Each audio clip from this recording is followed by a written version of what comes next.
Donc, pour le numéro 5, Thomas veut faire réparer sa voiture. Le garage A lui charge des frais fixes de 75 en plus d'un montant de 60 pour chaque heure de travail. Le garage B demande 50 pour chaque heure de travail en plus de montant fixe. À titre d'exemple, la facture du dernier client était de 340 pour 4,8 heures de travail. Pour combien d'heures de réparation le coût pour chaque garage est le même? Et quel est ce coût? Comme tout numéro en contexte, on va d'abord identifier nos variables. Je te rappelle que la variable x est la variable indépendante et la variable y est la variable dépendante. Donc, tu dois te poser la question, qu'est-ce qui influence quoi? Ici, plus tu travailles, plus le coût sera élevé. Donc, le nombre d'heures de travail influence le coût. Le nombre d'heures de travail et le coût. Quand c'est possible, je vous rappelle d'écrire les unités entre parenthèses. Donc, pour le garage A, que je vais trouver en rouge,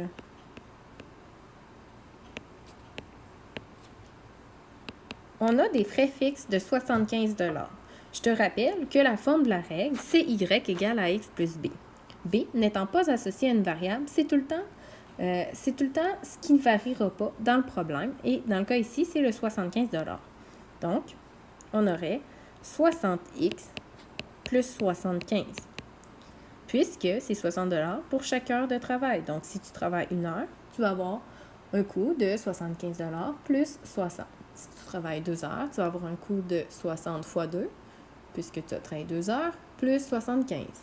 Et si tu travailles x heures, on multiplie par x. Donc, pour le garage A, c'est la règle. Pour le garage B, on te dit que c'est 50 $ pour chaque heure de travail plus un montant fixe qui n'est pas connu. Donc, 50x plus b. Le montant fixe n'étant pas connu. Par contre, ce que tu connais, c'est un point de ta règle, le point 4.8, 340, qui est un point xy que tu peux venir remplacer dans la règle ici pour déterminer le b. Donc, 340 égale à 50 fois 4.8 plus b. Donc, si tu suis les priorités d'opération, tu vas donc faire 50 fois 4.8 en premier lieu, qui va donner 240 plus b. Donc, on soustrait ensuite le 240. Tu devrais avoir obtenu un b de 100. Donc, l'équation pour le garage B, c'est 50x plus 100. On a donc deux équations. Mais maintenant, on ne répond pas encore à la question qui est de trouver après combien d'heures le coût de réparation pour chaque garage est le même et quel va être ce coût-là. Donc, ce qu'on va faire, ça va être d'égaliser les deux règles. Donc, 60x plus 75 doit être égal à 50x plus 100. Dans le fond, on est en train de se poser la question à quel moment le coût 1 va être égal au coût 2. Comme ça. Donc, c'est pour ça qu'on les égalise. Donc, comme tantôt, on va isoler en mettant les termes constants d'un côté. Donc, moins 75, 60x va être égal à 50x plus 25. On divise ensuite, en fait, on soustrait ensuite moins 50x. Il va rester 10x égale à 25. On divise ensuite par 10. X va être égal à 2,5. Donc, après 2,5 heures, le coût devrait être le même. Tu peux le valider en utilisant les deux équations.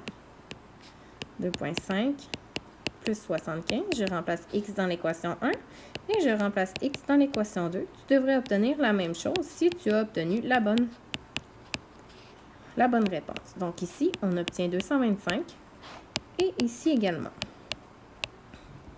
Tu as donc la bonne chose. Comme tu es en contexte, c'est important que tu répondes en contexte. Donc, on répond avec une petite phrase. Après 2,5 heures, le coût fera le même pour les deux garages.